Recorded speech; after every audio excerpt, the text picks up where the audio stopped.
মাননীয় প্রধানমন্ত্রী অভিজ্ঞ না, মহামান্য রাষ্ট্রপতি অভিজ্ঞ না, তারা মহামান্য মাননীয় বিজ্ঞ, কিন্তু আপনি আর আমি। মানুষ প্রচুর আসে তদবিরের জন্য, যে আপনি একটু বলে দিলে চাকরি হবে, অমুক জায়গায় বললে চাকরি হবে, তমুক জায়গায় বললে চাকরি হবে। কিছুদিন পূর্বে একজন আসছেন, তিনি কবি নজরুল বিশ্ববিদ্যালয়ের ত্রিশাল ময়মনসিংহে লেকচারার হতে চান। আমি বললাম এইটা আমি পারবো না, এটা ছাড়া অন্য কিছু হলে আচ্ছা বলা যায়। আমার কাছে খুবই ভালো লাগছে যে এত প্রাণবন্ত মানুষ, সবাই সামনে যারা আছেন তারা একটা নতুন জীবনে প্রবেশ করবেন, সেই আশা নিয়ে, সেই উদ্দীপনা নিয়ে আপনারা এখানে জড়ো হয়েছেন আমাদের দুটো কথা শোনার জন্য। আপনাদের এই প্রোগ্রামটিকে আসার জন্য আমাকে সাজ্জাদ যখন পরশুদিন বলে, অ্যাটর্নি জেনারেল সাহেব ছিলেন, আমাকে বললেন, তো আমি একটু দ্বিধান্বিত ছিলাম যে আসতে পারবো কিনা, কারণ সকালবেলা আমাদের একটি অনুষ্ঠান ছিল জাজদের, অনলি সুপ্রিম কোর্ট জাজদের একটি অনুষ্ঠান ছিল, সে কারণে সেখানে ছিলাম। সেখান থেকে বেরোলাম 2টার দিকে। যাই হোক, আসতে পেরেছি, আমার কাছে ভালো লাগছে যে আপনাদের সঙ্গে দেখা হলো। এই প্রফেশন সম্বন্ধে ইতিমধ্যে দুজনেই বলে গেছেন, নাজিবুল্লাহ হিরু সাহেব বলেছেন এবং আমাদের আমিনুদ্দিন সাহেবও বলেছেন। এই প্রফেশনটি একটি নোবেল প্রফেশন আমরা বলি। আপনাকে নাজিবুল্লাহ হিরু সাহেব বলেছেন আপনাকে লার্নেড বলা হয়। দেখেন, আপনারা আপনাদেরকে যারা শিখিয়েছেন, এই বিশ্ববিদ্যালয়ের ভাইস চ্যান্সেলর নকিল সাহেবকে কিন্তু লার্নেড ভিসি কেউ বলেন না, লার্নেড ভাইস চ্যান্সেলর কেউ বলেন না। আমরাও বিশ্ববিদ্যালয়ে পড়েছি, কিন্তু একটা জিনিস মনে রাখবেন, বিশ্ববিদ্যালয়ের শিক্ষক হওয়া অনেক কঠিন কাজ। আমি ছাত্র জীবনে ছাত্র রাজনীতি করার সুবাদে এবং আমার এলাকার সঙ্গে আমার সম্পর্ক এখনো থাকার কারণে, এবং আমি একটি রাজনৈতিক পরিবারের মানুষ, সেই কারণে মানুষ প্রচুর আসে তদবিরের জন্য, যে আপনি একটু বলে দিলে চাকরি হবে, অমুক জায়গায় বললে চাকরি হবে, তমুক জায়গায় বললে চাকরি হবে। কিছুদিন পূর্বে একজন আসছেন, তিনি কবি নজরুল বিশ্ববিদ্যালয়ের ত্রিশাল ময়মনসিংহে লেকচারার হতে চান। আমি বললাম এইটা আমি পারবো না, এটা ছাড়া অন্য কিছু হলে আচ্ছা বলা যায়। এটা তোমার মেরিট আছে কিনা, তোমার সেই যোগ্যতা আছে কিনা, বলবো যে আমি অল থ্রু এরকম এরকম রেজাল্ট করেছি, তাহলে তুমি অত্যন্ত কম্পিটেন্ট। কম্পিটেন্সের দিক থেকে তোমার কোনো স্বল্পতা নেই, তবে এইটা বলা যাবে না, কারণ এটা পরীক্ষা হয়, তাদের লিখিত পরীক্ষা হয় না, তারা দেখেন। যে কথাটা আমি বলছি সেটা হচ্ছে এই, যে বিশ্ববিদ্যালয়ের শিক্ষক হওয়া খুব কঠিন। আপনি বিসিএস পরীক্ষা খেটে খুঁটে পরীক্ষা দিয়ে পরীক্ষায় পাশ করে যাবেন, ম্যাজিস্ট্রেট হবেন, পুলিশ হবেন, এএসপি হবেন, ট্যাক্সে যাবেন, কাস্টমসে যাবেন, আপনি অনেক ভালো ভালো চাকরি করবেন, লজিস্টিক সাপোর্ট থাকবে, গাড়ি থাকবে, বহু পাইক পেয়াদা থাকবে, কিছুদিন 59 বছর বয়স হওয়ার পরে আর থাকবে না। ভিসি সাহেবের বয়স 65 বছর হলে পরে তিনি আর থাকবেন না। আমার বয়স 67 হলে পরে আমি আর থাকবো না। কিন্তু আমিনুদ্দিন সাহেব এবং আপনারা এবং নাজিবুল্লাহ হিরু, এই হিরু ভাই, আপনারা কিন্তু ওই যে মৃত্যুর আগ পর্যন্ত বললো না, শেষ নিঃশ্বাস ত্যাগ পর্যন্ত থাকতে চাই, আমার সেই সুযোগ কিন্তু আর নাই। ভিসি সাহেব ভিসিগিরি করতে পারবেন না, তখন এই একটা লেকচার দেওয়ার জন্য অনারারি লেকচার ডাকবে, লেকচার দিয়ে গেলেন, এই পর্যন্ত। So you started your life today, এবং আপনি আপনার এই জীবন শেষ করবেন মৃত্যু পর্যন্ত। এই যে সময়কাল, যে একটা কথা আছে না হাদিসে, দোলনা থেকে কবর পর্যন্ত জ্ঞান অর্জন করো, এটা আপনাদের বেলায় প্রযোজ্য, কারণ আপনারাই একমাত্র লয়াররা যারা। আমি একসময় লয়ার ছিলাম, আমি ওকালতি ছেড়ে দিয়ে জজিয়তে এসেছি। সুপ্রিম কোর্টের জজ সাহেবদের সম্বন্ধে আপনারা সবাই জানেন যে সুপ্রিম কোর্টের জজ যারা হন, হাইকোর্ট ডিভিশনে হন প্রথম, তারপরে অ্যাপেলেট ডিভিশন। আমাদের দেশে সরাসরি অ্যাপেলেট ডিভিশন হওয়ার কোনো রেওয়াজ নাই, হবে না তা না, প্রভিশন আছে, কিন্তু এখন পর্যন্ত হয় নাই কখনো। তো আমিও যখন আইনজীবী ছিলাম, আমার বন্ধু আমিনুদ্দিন সাহেব, জাস্টিস ইনায়েতুর রহিম, হাইকোর্ট ডিভিশনের অত্যন্ত নাম করা জাজ, মমতাজউদ্দিন ফকির, এডিশনাল অ্যাটর্নি জেনারেল ফরমার, এখনকার বিমান প্রতিমন্ত্রী মাহবুব আলী সাহেব, তারপরে ওই যে এই রেলমন্ত্রী জনাব সুজন সাহেব, তারপরে প্রবীণ নিয়োগী সিনিয়র অ্যাডভোকেট সুপ্রিম কোর্টের উনি, তারপরে আপনার নাইমা পরে আসছে একটু, ওই যে আমাদের সমস্যা, আজিম খায়ের মান্না, জাস্টিস বোরহান, আমরা সবাই একসঙ্গে চলতাম সুপ্রিম কোর্টের বারান্দায়, আমরা একসঙ্গে হাঁটতাম, একসঙ্গে চলতাম। নীতি আদর্শের দিক থেকে কিন্তু আমরা সবাই এক না। আমরা কেউ এই রাজনীতি বিশ্বাস করতাম, কেউ ওই রাজনীতি বিশ্বাস করতাম, এখনো এটা আছে। আমি ধরেন জজ মানুষ, আমার তো রাজনীতি নাই, আমি নিরপেক্ষ মানুষ হয়ে গেছি। বাকি যারা রাজনীতির সঙ্গে আছেন এখনো, ভিন্ন রাজনৈতিক চিন্তা থাকলেও একটি বিষয়ে আমাদের মধ্যে একতা ছিল। আপনি জিজ্ঞেস করবেন আনোয়ারুল আজিম খায়ের মান্নাকে, সে ভিন্ন রাজনীতি চিন্তা করেন যে আমিন উদ্দিন সাহেব কেমন উকিল বা কেমন মানুষ, নিঃসন্দেহে সে বলবে সে একটা সৎ মানুষ, তার কাছে যেতে পারে। আপনি আমিন উদ্দিন সাহেবকে জিজ্ঞেস করবেন যে প্রবীণ নিয়োগে কেমন অ্যাডভোকেট, কেমন মানুষ, আমি শিওর সে বলবে যে অত্যন্ত ভালো মানুষ, নিঃসন্দেহে একজন বড় আইনজীবী, তার কাছে যেতে পারে। আনোয়ারুল আজিম খায়ের সম্বন্ধে জিজ্ঞেস করেন, বলবে হ্যাঁ সিভিলে সে অত্যন্ত ভালো, তার কাছে যেতে পারে। এই যে আমরা যারা একসঙ্গে চলতাম ফিরতাম, আমাদের মধ্যে একটা জিনিসের প্রতিযোগিতা ছিল, সেটা হল সততা। এই সততা আর প্রতিযোগিতা যদি না থাকে লয়ারদের মধ্যে, আপনারা কিন্তু বড় লয়ার কোনোদিন হতে পারবেন না। একটি কেসে আমিনুদ্দিন সাহেবের সিনিয়র মাহবুবে আলম সাহেব বাংলাদেশের অ্যাটর্নি জেনারেল ছিলেন, ওনার সঙ্গে আমারও কাজ করার সুযোগ হয়েছে। আমিনুদ্দিন সাহেব ওনার একেবারে সরাসরি জুনিয়র, চেম্বার জুনিয়র, আর আমরা কাজ করতে গিয়ে স্যারকে সিনিয়র হিসেবে নিয়েছি। বহুদিন একই বিল্ডিং এ থাকতাম, মারা গেছেন একই বিল্ডিং এ উনি, আমি আর উনি একই বিল্ডিং এ থাকতাম, আমি এখনো ওই বিল্ডিং এ আছি। অ্যাপেলেট ডিভিশনে কোন একজন আইনজীবী ওনার অ্যাডভার্সারিতে ছিলেন, যিনি ওনার সম্বন্ধে একটা কটু উক্তি করেছে, ভুল মানে একটা বলেছেন যে উনি বলেছেন একটা ভুল কথা বলেছেন ইত্যাদি। সম্ভবত শেলি সাহেব তখন চিফ জাস্টিস, আফজাল সাহেব সম্ভবত চিফ জাস্টিস। কিন্তু হ্যাঁ, কার সম্বন্ধে বললেন? মাহবুব আলম সম্বন্ধে। না না না না না, আপনি বোধহয় কোথাও ভুল করছেন, এটা হতে পারে না। মানে বিশ্বাসটা এমন একটা জিনিস, আমি বিশেষ করে উচ্চ আদালতের কথা বলছি, যারা নাকি জীবনে স্বপ্ন দেখেন হাইকোর্ট সুপ্রিম কোর্টে প্র্যাকটিস করবেন, তাদেরকে একটা জিনিস মনে রাখতে হবে, এখানকার জজ সাহেবরা কিন্তু ট্রান্সফার হয় না। জন্ম হয়, মৃত্যু হয় এখানে, মানে মৃত্যু মানে জজগতি শেষ হয়। আপনাকে প্রতিদিন সে দেখবে, এই জজ সাহেবই দেখবেন আপনাকে, এই জজ সাহেব তার সামনে এপিয়ার করতে হবে। কখনো যদি ভুল করেন সরি বলে চলে আসবেন, আর্গু করতে যাবেন না। যদি আপনাকে উনি চিহ্নিত করে এইভাবে, এই লেখাপড়া জানে না, ও ছেলেটাকে বিয়াদব টাইপের, আপনি কিন্তু শেষ। কারণ তিনি কিন্তু লাউঞ্জে গিয়া আর 10 জন জজকে বলবেন, এরা কেউই কিন্তু ট্রান্সফার হবে না এখান থেকে, সবাই এখানে থাকবে। জজ কোর্টে সেটা সম্ভব, কিন্তু ডেফিনেটলি আমি বলবো জজ কোর্টে আপনি এটা করবেন, কখনো না কোনো জজের সামনে করবেন না, যেটা হিরো ভাই বললেন যে সেখানে সম্ভব, বিকজ তারা ট্রান্সফারেবল জব, ট্রান্সফার হয়ে যাবেন। আপনারা আন্দোলন করে ফেললেন একজন জজের বিরুদ্ধে, আমার বাধ্য হয়ে আমরা তখন জিএ কমিটি থেকে বা গভর্নমেন্ট থেকে তাকে ট্রান্সফার করতে হয় অনেক সময়। কিন্তু সুপ্রিম কোর্ট, হাইকোর্ট এটা কখনো করবেন না, সম্ভব না, করলে নিজের ক্যারিয়ার নষ্ট হবে। ব্যারিস্টার শওকত আলী খান বলতেন যে আমরা এখানে পরীক্ষা দিই কিসের? নম্রতার, ভদ্রতা। এই যে হিরো ভাই বললেন যে ইয়েস, হেরে গেলেও বলতে হয় মাচ অবলাইজড, আর জিতলে তো কথাই নেই, আনন্দের শেষ নেই, বান্ডেল পকেটে থাকে। জীবনে আইনের ছাত্রদের বেলা একটা কথা আছে যে এই প্রফেশনটা, যে তারা বলছেন বারবার যে স্মার্ট ড্রেস আপ হতে হবে ইত্যাদি ইত্যাদি, ফালতু ড্রেস আপ হয়ে ওকালতি করে বাইরেও দেখেছে। আমি বোম্বেতে দেখেছি, বোম্বে ম্যাজিস্ট্রেটের সামনে দেখে এক লোক স্যান্ডেল পায়ে দেয়া, গাউন পরে, প্যান্ট পরে দাঁড়ায় আছে বোম্বেতে। আমি চিন্তা করতে পারি না যে কি বলে এরকম বোম্বে এরকম হয়, আমাদের ঢাকায় হয়, সেটা বাংলাদেশে এখানে হয়। ফালতু লোক বাইরেও আছে, কিন্তু কথাটা হচ্ছে যে ড্রেসড আপ হবেন। এখানে একটা মানে আমাদের এক সিনিয়র বলেছিলেন আমাদের এই প্রফেশনকে, যে welcome to starve with dignity,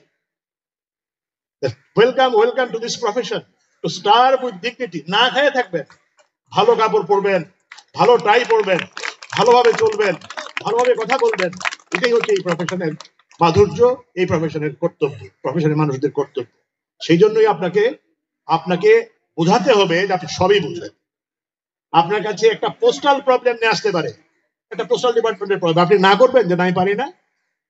আপনি বলবেন ঠিক আছে, আপনি যদি নাও পারেন আপনি বলবেন আপনার ফ্রেন্ড পারে, আপনার ফ্রেন্ডের সঙ্গে বুঝে নেবেন বা আপনি রেফার করবেন তার কাছে। অর্থাৎ আপনাকে আইনটা জানতে হবে, আর আপনি সমস্ত আইন জানেন এটা ধরে নিতে হবে। সেই জন্যই আপনি বিজ্ঞ, সেই জন্যই আপনি লার্নেড।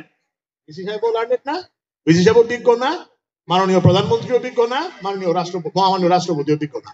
তারা মহামান্য মাননীয়, বিজ্ঞ কিন্তু আপনি আর আমি, অর্থাৎ উকিল আর জজ, লার্নেড জাজ আর হচ্ছে উকিল সাহেবরা। এই যে ওকালতিতে আপনারা আসছেন আজকে, অত্যন্ত আনন্দের বিষয়। যে কথাটা, আপনার কিন্তু লিমিট ইজ স্কাই। এক সময় পার্লামেন্টের মেজরিটি মানুষ ছিল লয়ার, পলিটিক্স করতেন লয়াররা। সরোজিনী সাহেব লয়ার ছিলেন, ফজলুল হক সাহেব লয়ার ছিলেন, গান্ধী লয়ার ছিলেন, জিন্নাহ লয়ার ছিলেন, পন্ডিত নেহেরু লয়ার ছিলেন, নেহেরুর বাবা মতিলাল নেহেরু লয়ার ছিলেন। পলিটিক্স তারা করতেন। এই ভারত মহাদেশের সমস্ত রাজনীতি নিয়ন্ত্রণ করেছেন আইনজীবীরা। আর এখন পার্লামেন্টে ব্যবসায়ীদের দৌরাত্ম্য। এই কারণেই আইন আজকে একটি হলে আইনের ডিফেক্ট বেরিয়ে যায় কালকে। একটা আইন তারা জিজ্ঞেস করবেন যে আপনি আইন একটা হলো, আপনি একজন এমপি সাহেবকে জিজ্ঞেস করেন তো যে আইনটা জানেন? উনি বলবেন আমি তো পড়ি নাই। ওনার তো পড়ার কথা, উনি তো পাশ করবেন যখন পড়ে পাশ করবেন। যে না, উনি পড়েন না, কারণ কি পড়ার সময় নেই। কিন্তু লয়ার যারা আছেন এখনো পার্লামেন্টে, তারা খোটায় খোটায় পড়েন, দেখেন, দেখে একটা আইনের উপরে পক্ষে বিপক্ষে কথা বলেন, এটা ভালো মন্দ, সমাজের এফেক্টটা কি হবে, এগুলি তারা বলেন। ভারতের পার্লামেন্টে অ্যাড্রেস করার ক্ষমতা আছে দুইজনের, আদার দেন পার্লামেন্ট মেম্বার্স, শুধু দুইজনের ক্ষমতা আছে, মহামান্য রাষ্ট্রপতি আর হচ্ছে অ্যাটর্নি জেনারেল। ভারতের attorney general can address the parliament. আমাদের দেশে এটা নাই, আনফরচুনেটলি এটা নাই। তো আমরা 96 সালে যখন আওয়ামী লীগ সরকার ক্ষমতায় আসে, আমি এবং আমার বন্ধু আমিনুদ্দিন সাহেব, আমরা দুজনেই অ্যাসিস্ট্যান্ট অ্যাটর্নি জেনারেল ছিলাম। তো তখন আমরা একটা চেষ্টা করেছিলাম যে পার্লামেন্টে আমাদের অফিস, অ্যাটর্নি জেনারেল অফিসের একটা অফিস থাকা দরকার, অ্যাটর্নি জেনারেল যেন সেখানে যেতে পারেন, থাকতে পারেন। আমরা এটা আবিষ্কার করে সেখানে একটা অফিস পেয়েওছিলাম। তখন ব্যারিস্টার কে এস রবি সাহেব অ্যাটর্নি জেনারেল ছিলেন, পরবর্তীতে মাহমুদুল ইসলাম সাহেব। আমরা মাঝে মধ্যে যেতাম, ওই রুম থেকে সব প্রসিডিং শোনা যায়, ইয়ে করা যায়, কারণ সেখানে প্রতিদিন কাগজপত্র আসে। ভারতের এই প্রভিশনটা রাখার কারণ কি? ইন্ডিয়ান কনস্টিটিউশনে সেই প্রভিশনটা আছে, Indian attorney general can address the parliament. কারণ একটা আইন যখন তৈরি হবে, এটা মানুষের জন্য কল্যাণকর কিনা, মানুষের জন্য ভালো কিনা, এটা বুঝে কে? প্রথমেই কিন্তু বুঝে লয়াররা। কালো আইন হলে, একটা দেশে খারাপ আইন হলে প্রথম প্রটেস্ট করে কে? লয়ার। আর এর বেনিফিট পায় কে? লয়ার। কারণ কালো আইন হলে মামলা হবে, মামলা হলে আপনার পকেট ভারী হবে। কিন্তু প্রটেস্ট আপনি কেন করেন? এটা হচ্ছে বিবেক, এটা হচ্ছে সমাজের প্রতি দায়বদ্ধতা। এটা কেন হবে? আইনটা তো ভালো না, মানুষের ক্ষতি হবে। এটা একজন ডাক্তার বুঝে না, একটা ইঞ্জিনিয়ার বুঝবেন না, একজন ভিসি সাহেব বুঝবেন না, একজন প্রফেসর সাহেব বুঝবেন না আইনের টিচার ছাড়া। কারণ কি, এটা কিভাবে মানুষকে এফেক্ট করতে পারে। সেই জন্য পার্লামেন্টে অ্যাটর্নি জেনারেলের বক্তব্য রাখার সুযোগ ইন্ডিয়াতে দেওয়া আছে, এই কারণে যাতে উনি অ্যাড্রেস করে বলতে পারেন যে আপনারা যে আইন পাস করতে যাচ্ছেন, এই আইনের ভালো মন্দ দিকগুলো এটা আমাদের দেশে নাই, ঠিক আছে, কিন্তু আপনারা যারা আইনজীবী, আপনারাই কিন্তু প্রটেস্টটা করেন, এবং এটার বেনিফিটও কিন্তু আমাদেরই, আইনজীবীদেরই। কারণ মামলা হয়, মামলা হলে তো কার কাছে যাবে? ডাক্তারের কাছে যাবে? ইঞ্জিনিয়ারের কাছে যাবে? যাবে তো লয়ারের কাছে যাবে। সেই জন্য এই প্রফেশনটা হচ্ছে লার্নেডদের প্রফেশন। আপনারা সবাই লার্নেড হতে যাচ্ছেন, লার্নেড অ্যাডভোকেটস। এবং এই লার্নেড অ্যাডভোকেটসদের আচার আচরণ সম্বন্ধে দুজনেই বলেছেন, তারা অত্যন্ত ভালো লয়ার দুজনেই, এবং তারা দুজনেই বলেছেন, আমারও বক্তব্য এটাই, যে আচার আচরণগত দিক থেকে আপনারা নিজেদেরকে অত্যন্ত সংযমের মধ্যে রাখবেন। যে কোর্টেই প্র্যাকটিস করেন, সেখানে জাজ সাহেবদের সাথে, সিনিয়রদের সাথে, সিনিয়র অ্যাডভোকেটদের সাথে ভালো আচরণ করবেন। একটা জিনিস বুঝেন না, ওনাকে জিজ্ঞেস করবেন।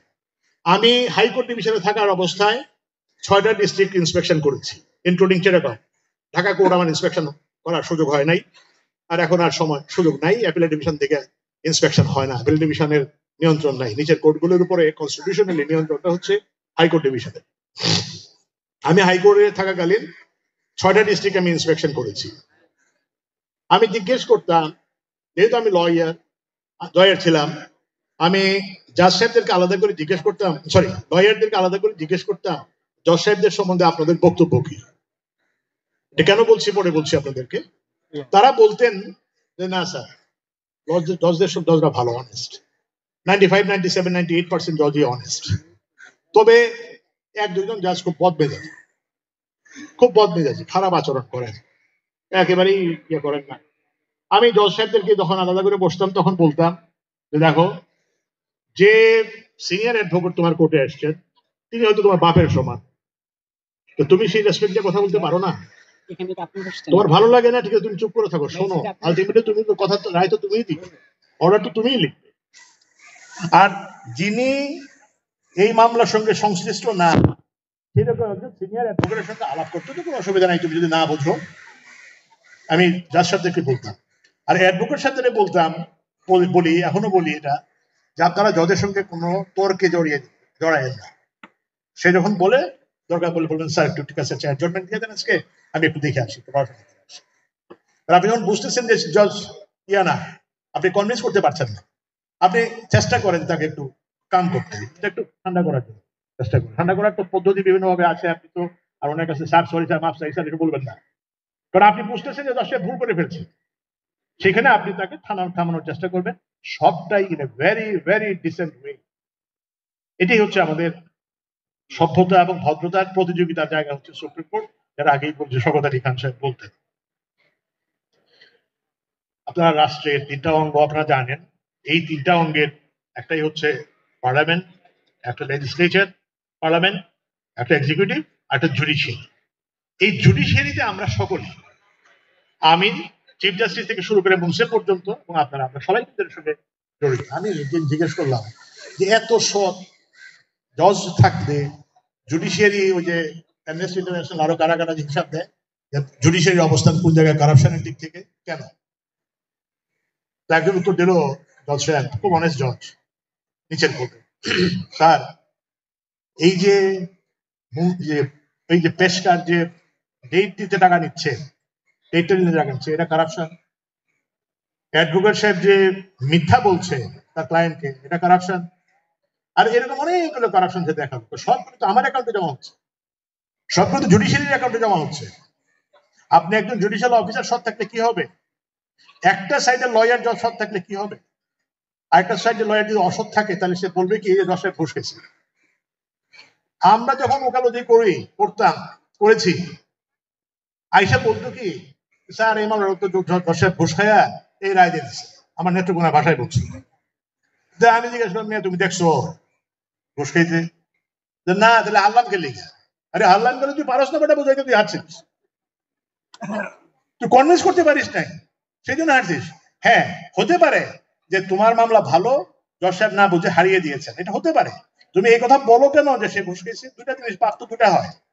একটা পাপ হলো সেই ভদ্রলোক যদি ঘুষ না খেয়ে থাকে, আপনি তার চরিত্রে কালিমা লিপন করেছেন, সেজন্য আল্লাহর কাছে আপনাকে জবাবদিহি করতে হবে, মিথ্যা কথা বললেন। আর দ্বিতীয়ত হচ্ছে আপনার ক্লায়েন্টকে আপনি ভুল বুঝাইছেন, এই জন্য আপনাকে জবাবদিহি করতে হবে। এবং এই যে আপনি বললেন অ্যাডভোকেট সাহেব হিসেবে, একটা লেম্যান গ্রামের মক্কেল, সে কিন্তু বুঝবে যে হ্যাঁ সাহেব খুশি, তাহলে নিশ্চয়ই জজ সাহেব ঘুষ খেয়েছে। এইভাবে জুডিশিয়ারির বদনাম আরো বেশি হয়, আমরাই আমাদের বদনাম করি। আমরা সর্বোচ্চ আদালতে বসে আমরা প্রতিদিন কি চিত্র দেখি, অ্যাটর্নি জেনারেল সাহেব সবচেয়ে বড় সাক্ষী। সর্বোচ্চ আদালতে বসে আমরা অনেক সময় দেখি অনেকেই প্রপারলি সাবমিশন রাখেন না, প্রপারলি কথাগুলি বলেন না। যে কথাটা অ্যাটর্নি জেনারেল সাহেব বলছেন, এই কথাটা আমিও রিপিট করছি, আপনি আপনার মক্কেলকে প্রপার অ্যাডভাইস করুন। হেরে যাবেন, বলবেন যে তোমার মামলায় মেরিট নাই, দিস ইজ দ্য সিচুয়েশন। এরপরে যদি তুমি ইনসিস্ট করো আমি করবো মামলা, ডেফিনেটলি দিস ইজ মাই ফিস, এখানে আপনার কিন্তু কোনো পাপ হবে না। আর আপনি নোয়িং ফুল ওয়েল যেটাতে আপনি হেরে যাবেন, আপনি বলতেছেন যে হ্যাঁ আরে তো হবে দাও। এইটাই বেশিরভাগ লয়ার করে বলেই আমাদের এই প্রফেশন সম্বন্ধে মানুষ খারাপ কথা বলে। মানুষ এটা কথা কয় না যে পুলিশের ছিল 18 গা আর উকিলের ছিল 36 গা, কারণ কি? কারণ তো এইগুলো, ব্যাচেলার মানুষে বাড়ি দিতে চায় না, পুলিশ দিতে চায় না, উকিলও বাড়ি দিতে চায় না। উকিল বাড়িতে উঠলে বাড়ি ছাড়ে না। কেন ছাড়ে না? উকালতির প্যাচ দেখায়। মানুষ দিবে বাড়ি, ভদ্রলোক মনে করবে উকিলরে, অথচ উকিলরাই সবচেয়ে বেশি ভালো পেমেন্ট দিতে পারে, তাদের আয় বেশি। এই যে আমাদের উকিলদের সম্বন্ধে মানুষের কাছে একটা খারাপ ধারণা তৈরি হয়ে যায় মুসলিম কিছু মানুষের জন্য। আপনারা এই স্ট্যানফোর্ড ইউনিভার্সিটি থেকে যারা পাশ করেছেন, আশা করবো সেই মুসলিমদের কাতারে আপনারা ঢুকবেন না, কোনোদিন না। এই প্রতিজ্ঞা করুন, কোনোদিন আপনারা সেরকম হবেন না। আর একটা জিনিস বলি, বলে শেষ করবো, রাত হয়ে যাচ্ছে। আমাদের ম্যাডাম, আপনাদের চেয়ারপারসন একটা জাজমেন্টকে স্বাগত জানিয়েছে, এটা ওনার জন্য বলছি, আদারওয়াইজ দিয়েন না। জাজমেন্ট ফাইনালি যদি না পৌঁছা পর্যন্ত কোন থেকেই স্বাগত ইয়ে করা যাবে না, কারণ অ্যাপিলেট ডিভিশন পর্যন্ত যাবে। কারণ আপনি আজকে বিচার বড় কঠিন, বিচার বড় কঠিন, সিদ্ধান্ত নেওয়া বড় কঠিন। আমি অ্যাপিলেট ডিভিশনে আসার পরে আমার কাছে আরো কঠিন লাগে। হাইকোর্ট ডিভিশনে আমি প্রিজাইডিং জাজ ছিলাম, আমি অনেকের মুখ চিনিয়ে যারা আমার কোর্টে এপিয়ার করেছে, এপিয়ার করতো, কিন্তু সেখানে সিদ্ধান্ত নিতাম আমি প্রিজাইডিং জাজ, আমার সঙ্গে জুনিয়র জাজকে কনভিন্স করে আমি সিদ্ধান্ত নিতাম। এইখানে সিদ্ধান্তটা হলো এরপরে কি হবে। ওই যে গায়ে গোসল করাইতেছে, ধরে এসে বলতেছে ফাঁসির কাজটি নিয়ে দিতেছে, তাড়াতাড়ি স্টে করেন। স্টে করলাম, পরের দিন অ্যাটর্নি জেনারেল সাহেব খবর দিলেন যে না, আরো 21 দিন বাকি আছে, একটা মিথ্যা কথা বলে দিল কোর্টে এসে। এইখানে সিদ্ধান্ত নেওয়া বড় কঠিন, এবং আপনার সিদ্ধান্ত সর্বোচ্চ আদালতের সিদ্ধান্তে পরের দিন এক্সিকিউশন হয়ে যাবে, একটা মানুষ ঝুলে যাবে। কতটুকু ঠিক করতে পারলাম, কতটুকু ঠিক ভুল করলাম, এই হিসেব কিন্তু করতে হয়। একদিন দিনের শেষে একজনের কাছে জবাবদিহি করতেই হবে। এই জন্য জাজমেন্ট সবসময়, আমিও সেদিন আমাদের ইয়াকে ফাইন্যান্স সেক্রেটারি এসেছিলেন, এবং কি বলে ওই যে অডিট অ্যান্ড অ্যাকাউন্টেন্ট জেনারেল তিনি আসলেন, আর ফাইন্যান্স সেক্রেটারি আমাদের একটা বিষয়ে চিফ জাস্টিস সাহেব সহ আমরা বসা, একটা জাজমেন্টের খুব খুব ইয়া করছেন, তারিফ করছেন। আমি চিফ সাহেবের সামনেই বললাম যে মিস্টার রৌফ, মানে ফাইন্যান্স সেক্রেটারি, যে কোনো জাজমেন্টই আপনি ভালো বলবেন ফর দ্য টাইম বিং, কারণ রাষ্ট্র পরিচালনা করে রাজনীতিবিদরা, এই হিরু ভাইরা। রাষ্ট্র চালায় পলিটিশিয়ানরা, সারা পৃথিবী পলিটিশিয়ান দ্বারা চালিত হয়। পলিটিশিয়ানরা যদি ভালো থাকেন আপনি ভালো ফল পাবেন, পলিটিশিয়ানরা যদি অন্যরকম থাকেন খারাপ ফল। সো রাজনীতিবিদ যদি সেখানে আইনের, আপনাদের আগে যেটা বলেছি, যদি আইনজীবীর আধিক্য থাকে, যদি আইন যারা মানুষের আধিক্য থাকে, তাইলে দেখবেন যে আইন টাইনগুলো দেশের মানুষের জন্য ভালো আইন হচ্ছে, এবং এটা মানুষের কল্যাণে হবে। এবং সেইখানে যদি তার ঘাটতি থাকে তাহলে মানুষ ক্ষতিগ্রস্ত হবে। তো সেই জন্য রাজনীতি যারা নিয়ন্ত্রণ করেন তাদের মধ্যে আপনারা যারা ঢুকতে পারেন, আপনারা যেন ঢুকতে পারেন সেভাবে নিজেকে প্রিপেয়ার করবেন। বললাম তো স্কাই ইজ লিমিট, আপনি প্রেসিডেন্ট হইতে পারেন, আবার দেখবেন যে এখান থেকেই ওই যে বোম্বে হাইকোর্টের সামনে দেখছিলাম চড়ি পড়া, ঘুরতেছে সমানে কিছু নাই, এরকম হইতে পারেন। কোনটা হবেন নিজে ঠিক করে নেবেন, সেইভাবে পথ ঠিক করবেন, নিজের পথ নিজে ঠিক করবেন। তবে এই যে দীর্ঘসূত্রিতার কথা বলেছেন, আমি আগরতলা গেছি একবার বেড়াতে, সেখানে আমাদের এক ভদ্রলোক, তিনি চিফ ইঞ্জিনিয়ার ছিলেন আগরতলা গভর্নমেন্টের। তবে তার লর উপরে খুব আকর্ষণ, তার বাড়ি ব্রাহ্মণবাড়ি, আদি বাড়ি, তার বাবা লয়ার ছিলেন, খুব বড় লয়ার ছিলেন। আমরা বোধহয় সুপ্রিম কোর্ট থেকে একবার 50 বছর পূর্তিতে তাদের ইয়ে করেছিলাম, বার কাউন্সিল থেকে সুপ্রিম কোর্ট থেকে সম্মাননা দেওয়া হয়েছিল। তিনি আমাকে বললেন যে ভারতে একটি পার্টিশন স্যুট 65 বছর লেগেছে, 65 বছর লেগেছে একটি মামলা শেষ হতে। আমাদের দেশেও আমরা এখন, সেদিন একটা পেলাম বোধহয় 57 সালের একটা মামলা, 57 মামলা এখন আছে। কতদিন হলো? অলমোস্ট 62 ইয়ার্স, 57 মামলা। এই যে দীর্ঘসূত্রিতা থেকে বাঁচার জন্য, হ্যাঁ 57 এই যে দীর্ঘসূত্রিতা থেকে বাঁচার জন্য একটা মানুষ, আমি সবসময় বলি যেটার লোকটার সঙ্গে তুলনা হয় না, সেটা হচ্ছে বঙ্গবন্ধু শেখ মুজিবুর রহমান। কেন বললাম? তিনি বলছেন শ্বশুর মামলা শুরু করে জামাই দিয়ে যায়, শ্বশুর মরে যায়, জামাই শেষ হয়ে যায়, বুড়া হয়ে যায়, মামলা শেষ হয় না। এটা চলতে পারে না। আমার বাংলায় খুব তাড়াতাড়ি যাতে মামলার নিষ্পত্তি হয় সেই ব্যবস্থা আমি করবো। আর করতে পারেন নাই, উনি তো চলে গেলেন। এই যে জাস্টিস ডিলেড, জাস্টিস ডিনাইড, এই কথাটা তো আজকের কথা না, বহু পুরনো কথা। বন্ধু অ্যাটর্নি জেনারেল সাহেব বলেছেন, yes justice হারিড, justice buried, that is also true. তাড়াহুড়া করা যাবে না, কিন্তু একটা নির্দিষ্ট সময়ের মধ্যে যদি মামলা শেষ না হয় তাহলে মানুষ অত্যন্ত সাফার করে।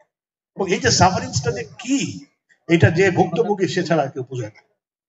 কিন্তু আমাদের ব্যবস্থাটাই এরকম, বিশেষ করে সিপিসি এবং সিভিল মামলাগুলো, মানে ব্যবস্থাটাই এরকম।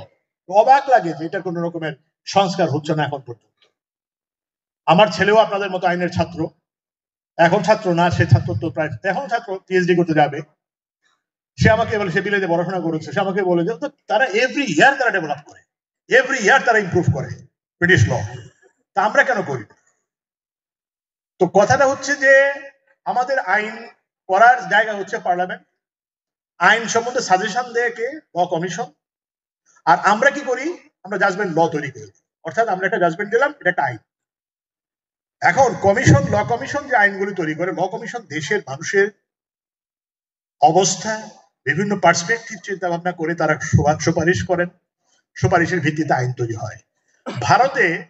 ভারতবর্ষে এই ল কমিশনের সুপারিশ বাস্তবায়িত হয় মাত্র 30 to 35%, আমাদের আরো কম। সেই জন্য আইন প্রণয়নের ক্ষেত্রে সরকারকে অনেক বেশি চিন্তা করতে হবে। অ্যাটর্নি জেনারেল সাহেব এখানে আছেন, আমি অলওয়েজ বলি ল কমিশনে অ্যাটর্নি জেনারেল সাহেবকে ইনক্লুড করতে, গভর্নমেন্টকে আমি রিকোয়েস্ট করবো যে ল কমিশনে অ্যাটর্নি জেনারেলকে ইনক্লুড করতে। এই কারণে আমার বন্ধু আমিনুদ্দিন সাহেব অ্যাটর্নি জেনারেল বলে না যে তারে আমি বন্ধু হিসেবে খাতির করছি, তা না। Because he knows the latest position of the country, he knows the everyday affairs of the court. প্রতিদিন কোর্টে আমরা কি প্রবলেম গুলো ফেস করি তিনি জানেন। এবং আরেকজন ভালো জুরিস্টকে দেন, যিনি অ্যাটর্নি জেনারেল না, অন্য একজন জুরিস্টকে দেন, যত ভালো জুরিস্ট, তিনি আইন সম্বন্ধে প্রবলেমগুলি সম্বন্ধে জানেন ল কমিশনে। তাইলে দেখবেন দেশে ভালো আইন তৈরি হওয়ার সুপারিশ হবে এবং ভালো আইন তৈরি হবে। এটা না হলে আপনি বিশ্ববিদ্যালয়ের জটিলতা, আপনাদের মামলা নিয়ে কথা বলছিলেন, ছাত্রদের মামলা, আমাদের কোটেশন, আমি চুপ করেছিলাম, শুনতেছিলাম। আপনাদের মামলার জটিলতা, বিভিন্ন অর্গানের মামলার জটিলতা, অনেক সমস্যা আছে। এই সমস্যার সমাধান একমাত্র সুপ্রিম কোর্ট করতে পারবে না। আমরা সকলে মিলে, তিনটা অর্গান একসঙ্গে মিলে যদি কাজ না করি, আমরা যদি আইন বিভাগ, বিচার বিভাগ এবং কি বলে জুডিশিয়ারি, সরি এক্সিকিউটিভ, আমরা যদি একসঙ্গে কাজ না করি, মিলেমিশে আমাদের মধ্যে যদি আন্ডারস্ট্যান্ডিং না থাকে, তাইলে কিন্তু দেশকে আগানো যাবে না। এইখানে আমাদের অনেক চিন্তা করতে হবে। অ্যাটর্নি জেনারেল সাহেব আছেন এখানে, আমি যদিও আপনারা অত্যন্ত নবীন, আপনাদের কাছে খুব দুরূহ মনে হবে কথাগুলো, কিন্তু আপনি তো একদিন এই চেয়ারে বসবেন, অ্যাটর্নি জেনারেল চেয়ারে বসবেন, আমার চেয়ারেও বসবেন, আমি আশা করি আরো উপরে যাবেন, দোয়া করি। কিন্তু এই কথাগুলি যদি আপনারা না বোঝেন, এখন থেকে যদি এজিটেট করতে থাকেন আপনারা, তাহলে একদিন বাংলাদেশ সঠিক পথে চলে আসবে, বেশি সময় লাগবে না। বন্ধুগণ, আপনাদের অনেক সময় নিলাম, নিরাশার কথা অনেক বললাম। আশার কথা হলো এই যে আপনারা যে প্রফেশনে এসছেন এবং এই প্রফেশনে আপনারা ভালো করবেন, এটা আমার বিশ্বাস। আমাদের অ্যাটর্নি জেনারেল সাহেব বলেছেন যে স্ট্যামফোর্ড বিশ্ববিদ্যালয় থেকে রেকর্ড সংখ্যক এবার বার কাউন্সিলে কোয়ালিফাই করেছেন। বার কাউন্সিলের পরীক্ষাটা বেশ কঠিন হয়েছে এখন, তার মধ্যেও আপনারা ভালো করেছেন, সেই জন্য আপনাদেরকে সাধুবাদ, অভিনন্দন জানাচ্ছি। এবং একটি আমি আমার ইয়েতে একটু রবীন্দ্রনাথের বেশি থাকে, রবীন্দ্রনাথের একটি কবিতার চরণ পড়ি, আমি শেষ করে দেব আমার বক্তব্য। সেটা হচ্ছে এই আমাদের জীবন সম্বন্ধে বলছি। আছে দুঃখ, আছে মৃত্যু, বিরহ দহন লাগে, তবুও শান্তি, তবু আনন্দ, তবু অনন্ত জাগে। তবু প্রাণ নিত্য ধারা হাসে, সূর্য চন্দ্র তারা, বসন্ত নিকুঞ্জে আসে বিচিত্র রাগে। তরঙ্গ মিলায়ে যায়, তরঙ্গ ওঠে, কুসুম ছড়িয়া পড়ে, কুসুম ফুটে। নাহি ক্ষয়, নাহি শেষ, নাহি নাহি দৈন্য লেশ, সেই পূর্ণতার পায়ে মনস্থান মাগে। আপনাদের সবাইকে ধন্যবাদ। জয় বাংলা, জয় বঙ্গবন্ধু।